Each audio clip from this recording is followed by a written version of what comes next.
animal form and function too. Today we will discuss about the diversity in digestive structures in the vertebrates. Same you discussed in the last lecture few parts, and then next few parts we will discuss today. Here is a diagram again. Insectivores, ruminants, carnivores and non-ruminants. Now you will understand the terms ruminants and non-ruminants. Who are they? Now first of all, start with the gizzard.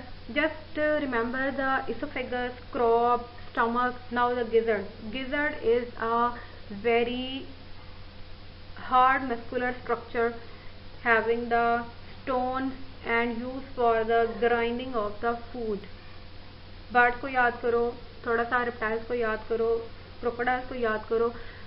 इनके अंदर क्या होता है कि stomach के साथ एक छोटा सा स्ट्रक्चर होता है, बल्कि ये एक मॉडिफिकेशन सी होती है. इसके अंदर मसल्स होती हैं और इसके अंदर स्टोन्स इकट्ठे करते हैं. अब जो स्टोन्स होते हैं उसके साथ फूड को ग्राइंड किया जाता है. ये वैसे ही है जैसे आपके टीथ ग्राइंड करते हैं. ये स्टोन्स के साथ ग्राइंड करेंगे और फिर उसके बाद जो ग्राइंडेड फूड होगी उस पर एंजाइमेटिक एक्शन होगा और फिर आगे ये जाएंगे. The bird gizzard developed from the posterior part of the stomach called the ventriculus. Stomach से पीछे होता है ये. Pebbles have been swallowed or often retained in the gizzard of grain-eating birds and facilitate the grinding process. Here is a crop and then here is a gizzard. आप ये देखो कि stomach और stomach के साथ आगे gizzard. आपको gizzard बड़ा नजर आता है. कभी मुर्गी देखो तो उसके अंदर उसका पोटा जो होता है वो उसका gizzard ही होता है, जो बड़ा मस्कुलर सा स्ट्रक्चर होता है. Then ruminants. Ruminants are those animals who chew their cud such as cow, sheep and deer. Ruminants कौन होते हैं? Ruminants कभी कभी आपने देखा है कि जो बड़े बड़े स्टमक वाले एनिमल्स होते हैं वो बैठे हुए होते हैं और अपने मुंह में जुगालियां कर रहे होते हैं. जुगालियां बेसिकली वो रिगर्जिटेशन कर रहे होते हैं. होता क्या है कि ये एनिमल्स इकट्ठा ढेर सारा खा लेते हैं, फिर उसके बाद एक जगह पे बैठ जाते हैं और अपने स्टमक से फूड निकाल के उसको फिर ग्राइंड करते हैं और फिर एंजाइमेटिक एक्शन होता है और फिर आगे ये मूव करते हैं. इसको हम रिगर्जिटेशन कहते हैं, ये जुगाली करना. कभी आपने जगह भैंसों को देखा हो, वो खामखा मुँह चला रही होती हैं बैठ के, तो वो खामखा नहीं चला रही होती, अपने स्टमक से उठा के फूड मुँह में लेके आती हैं, उसको डाइजेस्ट करती हैं और फिर उसके बाद आगे उसको प्रोसीड करती हैं. सो यहाँ पे आप देखो तो ये basically large number of microorganism to digest cellulose and cellulose content. Basically इसके अंदर रोमेन के अंदर माइक्रो ऑर्गेनिजम्स होते हैं जो कि सेलुलोज को डाइजेस्ट करते हैं. अब सेलुलोज एक हाई एनर्जी कंटेनिंग कंपाउंड है और हमारे पास उसको एंजाइम नहीं है उसको डाइजेस्ट करने के लिए. सो माइक्रो ऑर्गेनिजम्स जो रोमेन के अंदर रहते हैं वो उसको डाइजेस्ट करते हैं. सेलुलोज एंजाइम उसके अंदर मौजूद होता है. यहाँ पे आप देखो तो डायग्राम, यहाँ पे इसके पार्ट्स हैं.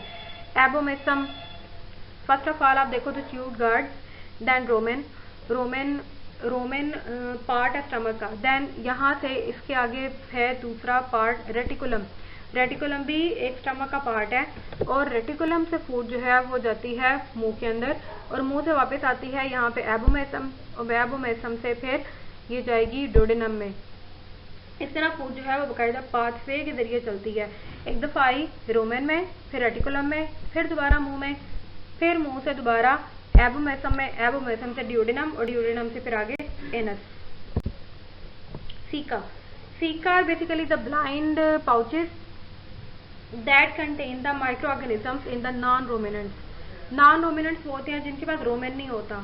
वैसे तो रोमेन के अंदर माइक्रोऑर्गेनिजम्स होती हैं सेलुलर डाइजेशन के लिए, लेकिन जिनके पास रोमेन नहीं होता उन्होंने अपने पास सीका रखा हुआ होता है for cellular digestion, cellulose digestion. अब लार्ज सीकम होता है ब्लाइंड पाउच और ये एक्सटेंड फ्रॉम द कोलन होती है. Aiding to efficiency non ruminant herbivores mice rabbits eat some of their faeces to process the remaining material in them such as vitamin. देखो कभी आप खरगोश को देखो तो खरगोश बैठ के अपने फीसेस खा रहा होता है.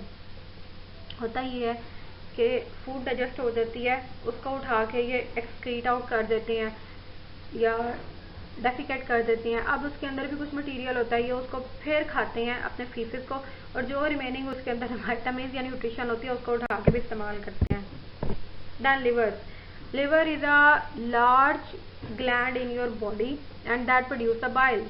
Bile is a fluid containing the bile salts and bile pigments that aid in the digestion of food that cannot contain enzymes but it emulsify the lipids. Basically क्या होता है कि ये लिपिड पर एक्शन करता है, उसको छोटे छोटे काइलोमाइक्रॉन्स के अंदर कन्वर्ट करता है, और ये जो काइलोमाइक्रॉन्स हैं या छोटे पार्टिकल्स हैं इस पे लाइपेजेस बड़े आराम से एक्ट कर सकते हैं, ब्रेकिंग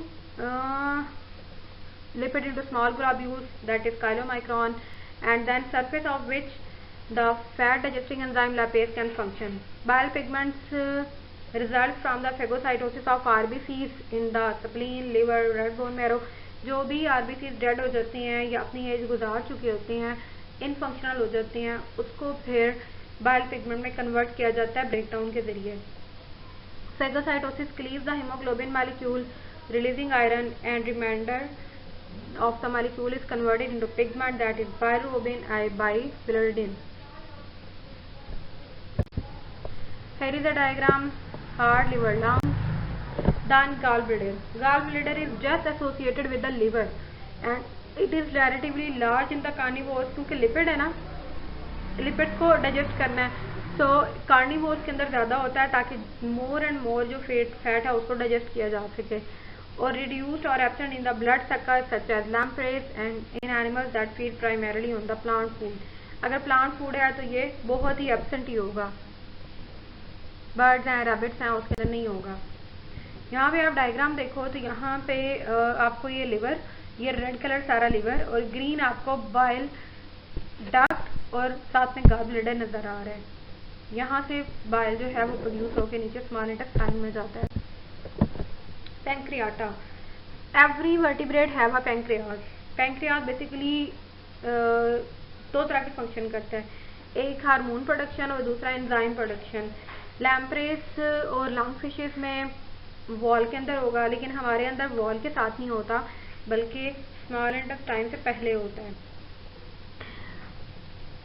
नॉट विजिबल, उसके अंदर नहीं होता लेकिन हमारे अंदर विजिबल होता है.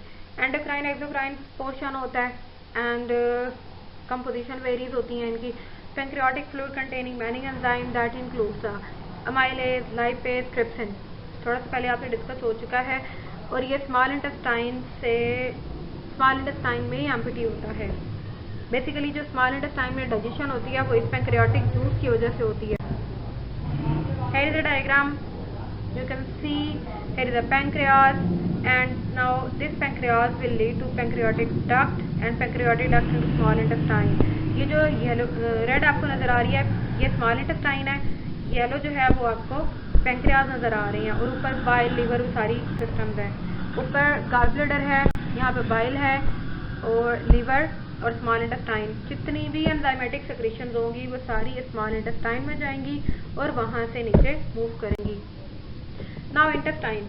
Intestine are basically the longer tubes open at both hands. Longer tubes होती हैं और आपके पास दो तरह की होती हैं, स्मॉल इंटेस्टाइन और लार्ज इंटेस्टाइन. कुछ एनिमल्स के अंदर ये छोटी होती हैं, स्ट्रेट होती हैं, कुछ एनिमल्स के अंदर ये बहुत बड़ी होती हैं.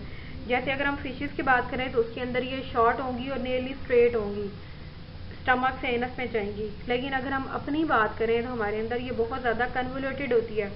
बोनी फिशेस में थोड़ी सी इंक्रीज होगी या लेंथ और इसकी कॉइलिंग भी. एम्फीबियंस और टायर्स में थोड़ी सी मॉडरेटली लॉन्ग है, लेकिन बर्ड्स और मैमल्स के अंदर बाकायदा इसकी सरफेस एरिया इंक्रीज हो चुका है, बाकायदा इसकी कॉइलिंग इंक्रीज हो चुकी है. और मैमल्स के अंदर यहाँ पे 2 सीका होते हैं बर्ड्स में, लेकिन मैमल के अंदर सिंगल सीका होते हैं. At the beginning of large intestine. The large intestine is much longer in mammals than in birds. It empties into cloaca.